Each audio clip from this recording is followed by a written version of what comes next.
Morning everyone. Zoology की इस online class में सभी का स्वागत है। आज हम जूलॉजी सब्जेक्ट के अंतर्गत इंटरस्पेसिफिक रिलेशंस के बारे में पढ़ेंगे कि अलग-अलग जातियों के जीवों के मध्य कौन-कौन से रिलेशंस पाए जाते हैं और किस तरह से वो एक दूसरे को प्रभावित करते हैं।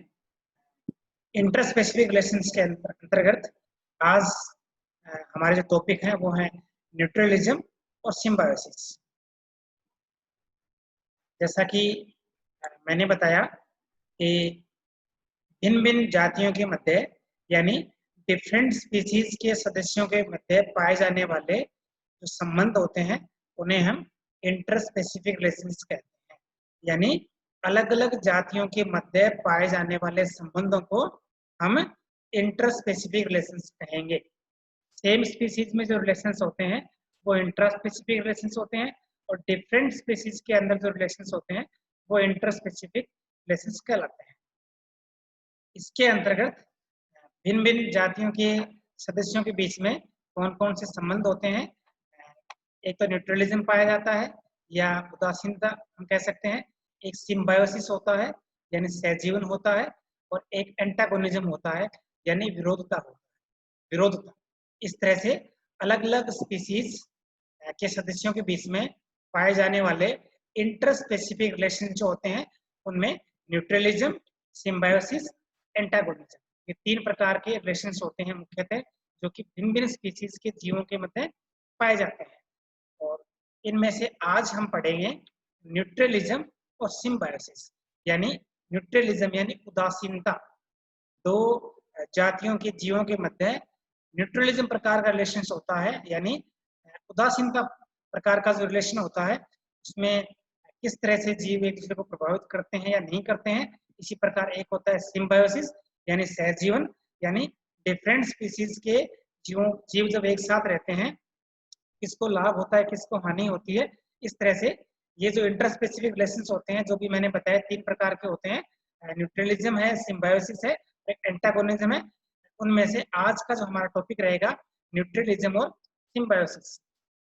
सबसे पहले हम लेते हैं न्यूट्रलिज्म यानी डिफरेंट स्पीशीज अलग-अलग स्पीशीज के मध्य पाए जाने वाला जो रिलेशन है वो इंटरस्पेसिफिक रिलेशंस होते हैं। उसमें से एक होता है न्यूट्रलिज्म यानी जब अलग-अलग जातियों के जीव यदि साथ-साथ रहते हैं और एक दूसरे को किसी प्रकार से प्रभावित नहीं करते हैं वो न्यूट्रलिज्म है यानी वो उदासीनता होता है। यानी अलग-अलग डिफरेंट स्पीशीज के जीव यदि एक साथ रह रहे हैं, एक जगह रह रहे हैं, फिर भी वो एक दूसरे को प्रभावित नहीं करते हैं। अलग-अलग स्पीशीज के जीव यदि साथ-साथ रह रहे हैं और फिर भी वो एक दूसरे को किसी तरह से प्रभावित नहीं करते हैं तो वो क्या होता है? उदासीनता है, वो न्यूट्रलिज्म है, उदासीनता कहलाता है। इसमें किसी भी सदस्य को न तो लाभ होता है न ही हानि होती है। अर्थात वे साथ रहने वाले वो जो जीव हैं वो किसी भी तरह से एक दूसरे को प्रभावित नहीं करते हैं, बिल्कुल वो न्यूट्रल होते हैं। इस प्रकार का रिलेशन जो होता है वो न्यूट्रलिज्म कहलाता है। जैसा कि इस चित्र में आप देखिए कि इसके जो एग्जाम्पल हैं वो जैसे ये एग्जाम्पल दे रखे हैं। मान लीजिए कोई दो स्पीशीज हैं, एक स्पीशीज ए है और स्पीशीज बी है। दोनों एक जगह एक साथ रह रहे हैं तो उनमें किसी भी प्रकार का न तो उनको लाभ होता है न ही उनमें किसी प्रकार की उनको हानि होती है। यानी अलग-अलग स्पीशीज है, एक ए है एक बी है, या कहें एक स्पीशीज ए का एनिमल है, एक स्पीशीज बी का एनिमल है और ये दोनों एक जगह रहते हुए इनका जो इनके बीच में जो इंटरेक्शन है वो इस तरह की है कि न तो किसी को लाभ होता है न किसी को हानि होती है। इस प्रकार से तो न्यूट्रलिज्म है उसके अंदर जो इंटरेक्शन जो हो रहा है वो क्या इफेक्ट ऑन स्पीशीज ए क्या होगा? नील। Effect on species B Neil. यानी जो ए और बी जो अलग-अलग स्पीशीज हैं दोनों साथ रह रही है उनमें दोनों के बीच में इस प्रकार का इंटरेक्शन है वो एक दूसरे को किसी प्रकार का न तो वो लाभ पहुंचाते हैं न वो हानि पहुंचाते हैं। इस प्रकार का रिलेशन कहलाता है न्यूट्रलिज्म या उदासीनता। जैसा कि इस चित्र में आप देखिए, इस उदाहरण में आप देखिए ये जो न्यूट्रलिज्म है जैसा कि मैंने बताया इसमें दोनों जातियों के जीवों को न तो लाभ होता है न ही उनको हानि होती है। जैसे कि एक ही घर में रहने वाले, जैसे कुत्ता है और वहाँ गाय है। मान लीजिए एक घर है जहाँ एक फैमिली रह रही है, उसी घर में गाय भी रह रही है और उसी घर में कुत्ता भी रह रहा है। उन दोनों के बीच में जो रिलेशन है वो क्या है? न्यूट्रलिज्म है। गाय और कुत्ते के बीच का जो रिलेशन है वो न्यूट्रलिज्म है, वो उदासीनता है। क्योंकि एक घर में एक जगह रहते हुए वो एक दूसरे को न तो वो लाभ पहुंचाते हैं न ही वो हानि पहुंचाते हैं। वो क्या हो गया? न्यूट्रलिज्म हो गया, उदासीनता हो गया। जैसा कि चित्र में आप देखिए, एक ही घर में जो एक पशु है और एक जो कुत्ता है, वो दोनों एक ही घर में एक ही जगह रह रहे हैं, लेकिन इनके बीच में जो रिलेशन होता है वो इस तरह का होता है कि ये एक जगह रहते हुए एक दूसरे को, इन दोनों के बीच में इंटरेक्शन इस तरह का होता है कि न तो किसी को लाभ पहुंचाते हैं न ही किसी को हानि पहुंचाते हैं। इस तरह से हम कह सकते हैं कि जो न्यूट्रलिज्म होता है उसमें दोनों सदस्यों को न तो दोनों सदस्य इस प्रकार से साथ रहते हैं कि किसी भी सदस्य को न तो लाभ होता है नहीं हानि होती है। तो ये न्यूट्रलिज्म या उदासीनता कहलाता है। ये देखिए आप, दूसरा इसका एग्जाम्पल है, एक ही पेड़ के ऊपर गिलहरी भी रहती है और अनेक प्रकार के पक्षी भी वहां रहते हैं। उनके बीच में भी क्या रिलेशन होता है? वो भी क्या है? वो भी न्यूट्रलिज्म होता है। यानी एक मान लीजिए कोई बड़ा सारा पेड़ है, उसके ऊपर जो गिलहरी है वो भी अपना जीवन यापन करती है। उसी पेड़ के ऊपर अनेक प्रकार की जो चिड़िया हैं, अनेक प्रकार की या कहीं हम पक्षी हैं वो भी रहते हैं। तो उन पक्षियों के और साथ में जो गिलहरी है उनके बीच का जो रिलेशन है, क्योंकि दोनों क्या हो गए? अलग अलग, दोनों अलग अलग स्पीसीज है, अलग अलग जातियां हैं। एक है वो मान लो बहुत सारे एवीज रह रहे हैं और ये जो गिलहरी है वो मैमल्स है, तो ये एक साथ रह रहे हैं, इनका आवास एक ही है, लेकिन इनके बीच में इंटरेक्शन इस तरह से होता है कि न तो किसी को ये लाभ पहुंचाते हैं न किसी को ये हानि पहुंचाते हैं। यानी एक दूसरे को न तो लाभ पहुंचा रहे हैं और न ही ये हानि पहुंचा रहे हैं। तो ये भी क्या होता है? न्यूट्रलिज्म होता है, उदासीनता होता है। इस तरह से एक तो देखिए आप, एक पेड़ के ऊपर गिलहरी भी है और वह भी अनेक प्रकार के पक्षी भी साथ रह रहे हैं। तो ये क्या है? ये न्यूट्रलिज्म या उदासीनता कहलाता है। ये जो एग्जाम्पल है वो भी किसका एग्जाम्पल है? वो भी न्यूट्रलिज्म का एग्जाम्पल है, जहाँ कैमल है और साथ में ये जो टेडपोल श्रिम्प है, ये भी इनके बीच में इंटरेक्शन इस तरह का होता है कि न तो किसी को लाभ पहुंचाते हैं न किसी को हानि पहुंचाते हैं। इस तरह से डिफरेंट स्पीसीज के बीच में जो इंटर स्पेसिफिक रिलेशन होते हैं उनमें से हमने देखा, एक जो पहला रिलेशन देखना आपने कौन सा देखा? हमने देखा न्यूट्रलिज्म या उदासीनता। यानी इस प्रकार का रिलेशन कि दोनों ही स्पीसीज के मध्य किसी प्रकार का जो इंटरेक्शन है वो इस प्रकार का होता है कि न तो किसी को लाभ होता है न किसी को हानि होती है। अब यदि हम सिम्बायोसिस की बात करें, ये भी एक प्रकार का इंटर स्पेसिफिक रिलेशन होता है। डिफरेंट स्पीसीज के जीव जब, यानी अलग अलग स्पीसीज के जो जीव हैं जब एक साथ रहें, जब साथ साथ रहें, हानि किसी को नहीं हो और एक सदस्य को या दोनों सदस्य को लाभ हो, तो वो सिम्बायोसिस कहलाता है, सहज जीवन कहलाता है। एक बार फिर से रिपीट करूं डेफिनेशन, यानी भिन्न भिन्न जातियों के जीव यदि एक साथ रहते हैं, एक साथ वो जीवन यापन करते हैं, हानि किसी को नहीं होती है, लाभ एक को या दोनों सदस्यों को लाभ होता है, तो वो सिम्बायोसिस या सहजीवन कहलाता है। जो सिम्बायोसिस शब्द होता है ये दो वर्ड से मिलकर बना होता है। एक तो सिम यानी टुगेदर यानी साथ रहना, एक बायो मीन लाइफ यानी लाइफ का साथ रहना, जीवों का साथ रहना। ये क्या होता है? सिम्बायोसिस होता है, जिसमें दो डिफरेंट स्पीसीज के जीव होते हैं, वो एक साथ रहते हैं, उनके बीच में इस प्रकार की रिलेशनशिप होती है, या तो दोनों को लाभ होता है या एक को लाभ होता है, हानि किसी को नहीं होती है। अभी हमने न्यूट्रलिज्म पढ़ा, उसमें किसी को न तो लाभ होता है न ही किसी को हानि होती है। यहाँ सिम्बायोसिस पढ़ रहे हैं हम, सिम्बायोसिस सहज जीवन, यानी डिफरेंट स्पीसीज के जीव जब साथ रहते हैं, एक साथ जीवन यापन करते हैं, तो लाभ या तो एक को होता है या दोनों को होता है, हानि किसी भी सदस्य को नहीं होती है। ये सिम्बायोसिस कहलाता है। सिम्बायोसिस के अंतर्गत जब दोनों सदस्यों को लाभ होता है तो उसे हम म्यूचुअलिज्म कहेंगे।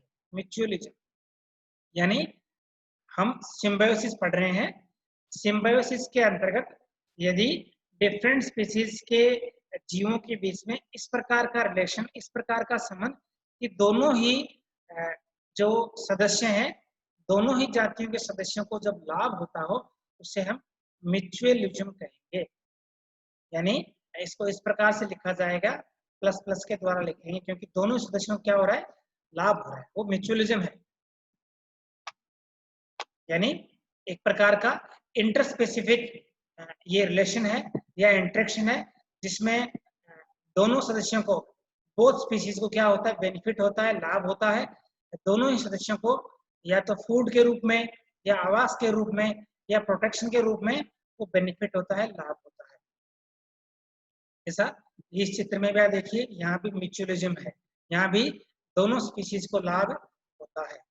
इसका एक एग्जाम्पल यह भी है कि जो लेग्यूमिनोसी जो फैमिली होती है, जिसके अंतर्गत अनेक प्रकार के जो प्लांट्स आते हैं, उनकी जड़ों में राइजोबियम नामक बैक्टीरिया वो पाया जाता है। यह भी एक प्रकार का, जैसा कि यहाँ एग्जाम्पल दे रखा है, सोयाबीन्स और जो राइजोबियम जो बैक्टीरिया है, इनके बीच का जो रिलेशन होता है, जो इंटरस्पेसिफिक रिलेशन होता है, वो किस प्रकार का है, वो म्यूचुअलिज्म प्रकार का है।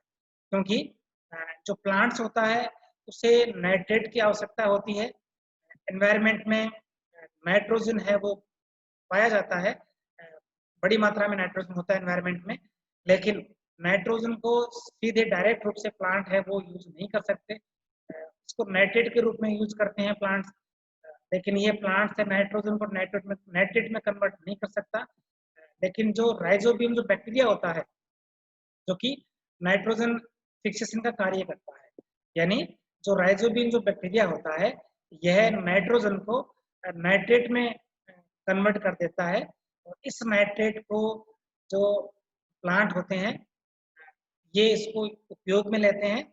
इस तरह से यह इस प्रकार का रिलेशन होता है, इसमें दोनों सदस्यों को लाभ होता है। यानी प्लांट्स को तो नाइट्रेट के रूप में नाइट्रोजन मिल जाती है, और जो राइजोबियम जो बैक्टीरिया होता है उसको प्लांट से बाद में भोजन मिल जाता है, प्लांट से बाद में उसको कार्बोहाइड्रेट्स के रूप में उसको न्यूट्रिएंट है वो मिल जाता है।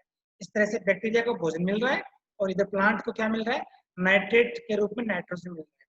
इस तरह से दोनों सदस्यों को, डिफरेंट स्पीसीज के सदस्य हैं और दोनों ही सदस्यों को बेनिफिट होता है, लाभ होता है तो क्या है, प्रकृति का सिम्बायोसिस, इससे जिससे जीवन है, सिम्बायोटिक लाइफ है, सह जीवन है, सिम्बायोसिस है, लेकिन दोनों ही सदस्यों को जब लाभ होता है तो उसे हम कहेंगे म्यूचुअलिज्म। ये एक प्रकार का म्यूचुअलिज्म प्रकार का सिम्बायोसिस है, जिसमें दोनों ही सदस्यों को बेनिफिट होता है, लाभ होता है।